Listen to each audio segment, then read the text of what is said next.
So let's talk about some of these other guys because there are some spots that obviously, need to be filled as Mhm. well, and they can be filled with veterans. Yeah. And I think that is, again, it's going to be a blank slate for a lot of these guys, Right. but you still need the veterans to step up. They've been in college football, they've been at Notre Dame for longer. You'd like to see them step up. So let's talk about some of this veteran Yeah. depth. Obviously, you mentioned Justin Adamiola. He's going to be one guy. Howard Cross, Jacob Lacey, all these guys bring veteran depth. How are they? Well, what are they going to bring to the table moving forward? I think they all have to up their game. I mean, I think that's a big thing for me is they all got up their game. When you look at Justin Adamiola, kid finished second on the team in sacks last year. There's room for him to get better. There's some opportunities he missed. His motor is just unreal. I mean, that's the thing I love about that kid is he plays, the expression like, he plays with his hair on fire. Like that's how Jason plays. Like No he doubt. is just I mean, he is, you know, going as fast as he can and as hard as he can, and he's got great hand play, hand technique.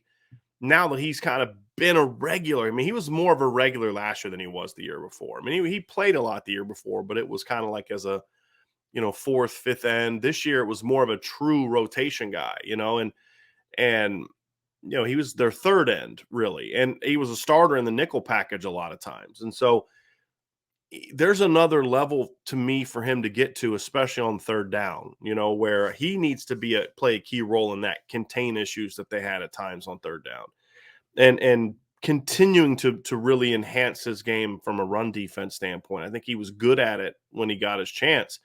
Maybe make some more plays on the ball, that kind of thing. And then the other two are Howard Cross and Jacob Lacey. These are very important pieces to this puzzle. The first question I have is where are they going to play?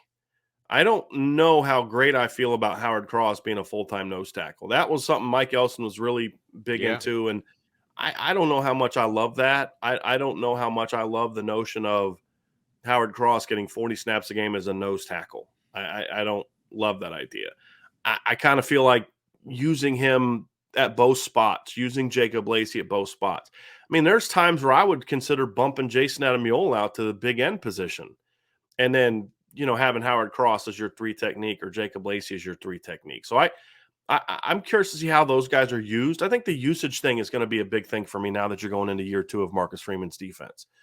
And that's something we need to learn. But then how much do those guys develop their games? And that's especially true of. I mean, I talked about how Justin needs to continue to get better. That's just more of a everybody needs to get better kind of way, Sure. right? And there's Yeah, room for right. him to improve. Of course. Howard Cross and Jacob Lacey need to be more productive on the ball, big time. And they both had some really disruptive moments. I mean, Jacob had a huge fourth down stop against Wisconsin. Howard had some moments, but if they're going to be now sort of sliding into that Kurt Hinish role, they got to be more productive. And can they be that? And again, production, I'm talking actual production, not disruption. Production is making plays on the ball, right? And those are the things that I need to see. Getting your hands on running backs, on quarterbacks. Yep. Those are things that we need to see. And they're stepping into bigger roles this year. And they've got to play better. Because look, not everybody, and this is one of the question marks, not everybody steps into a bigger role and all of a sudden is able to project what they did on a limited role into a bigger role. Right. You can't just Some guys' multiply game by. gets Yeah. worse when Yeah. they play more. They're better as 15 snap guys. That's the reality. I'm not saying they're going to be that, but until they prove otherwise, that's a legitimate question mark. So we need to see them get better. And to me, the guy that could be the big key to this whole thing of this group is Jacob Lacey. He was really good as a freshman and then just was super banged up in 2020. Was kind of coming back from an injury this year, got rolled up a little bit on in the middle of the season. Can he kind of tap back into that Sure. player that we thought he could be and he flashed as a freshman?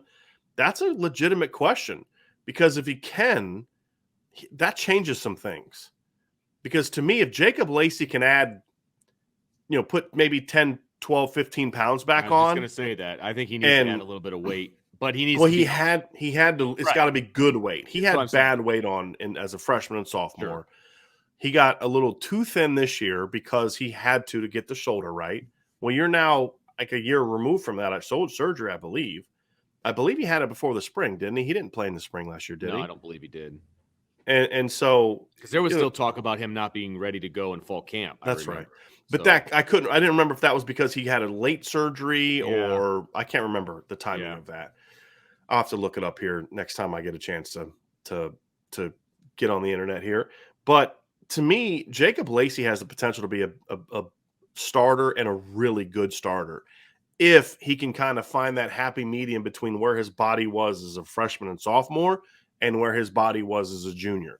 Because he actually still has two more years of eligibility left after this year, I believe, because of the COVID year. And so he normally, because he would otherwise be going into his final year correct. if it wasn't for the COVID year, because he played as a freshman. Well, now he's got multiple years of eligibility left. Well, did he which get a is- medical? Does he get a Well, medical? you can't for get a the- medical, and I don't think you can get a medical and a COVID the same year. Oh, I got That's why Jack I Cohn gotcha. doesn't have another year. That makes sense. So, okay, gotcha. Because he played but he didn't take a medical in 2019. He still played in 2020. Excuse me. He still played a lot that year. He Okay. didn't. So I mean, he would have otherwise used a year of eligibility for a bad team. Gotcha. And so those are the things that that I'm curious to kind of see. And so when I look at it, he's just a guy that I'm not predicting anything because he's been so banged up the last 2 years. It's really hard. I don't know what his body's going to look like. I'm just saying, like, that's a guy that I have my eye on as when we talk about somebody just kind of comes out of nowhere or breaks out and has a big year that you weren't expecting. It happens every year. Is he going to be one of those guys on defense? That's what I'm curious to see, because his talent is there. I mean, the talent is there. Jacob was a big time recruit coming out of high school, and he impressed me as a freshman. Yeah. It's just, can he get back to being that guy? When it comes to shoulder injuries, you just never know. Some guys just the shoulders never heal. But if Jacob Lacey can kind of find that happy medium with his body, get his game back to work. Because here's the other thing, he wasn't as strong in 2021 as he would have been because he missed so much time that offseason because of the shoulder. I mean, That makes a difference when you're not inside. power cleaning, you're Yeah. not benching, you're not doing all the different things to build up your upper body strength and your power when you miss that much time with a shoulder injury. And then when you can start lifting weights, it's going to take you a little while to get back to full speed. So we should see that should also lead to Jacob being able to make a jump this year. So I've really got my eye on Jacob Lacey as a guy that if he can be what I think he can be, he changes some things. Because if he takes hold of that nose tackle role, let's just say hypothetically that Jacob does what we think he can be, gets up to 285, 290, healthy, and just can be that really good nose tackle in this defense. That makes Howard Cross better because now Howard doesn't have to step into that role. And I think he's better as a rotation guy, as a swing guy. I think it makes him better too. And so that's why I think Jacob Lacey stepping in and like really seizing hold of that nose tackles position could really be a game changer when you talk about the complexion of this defensive line going into next season.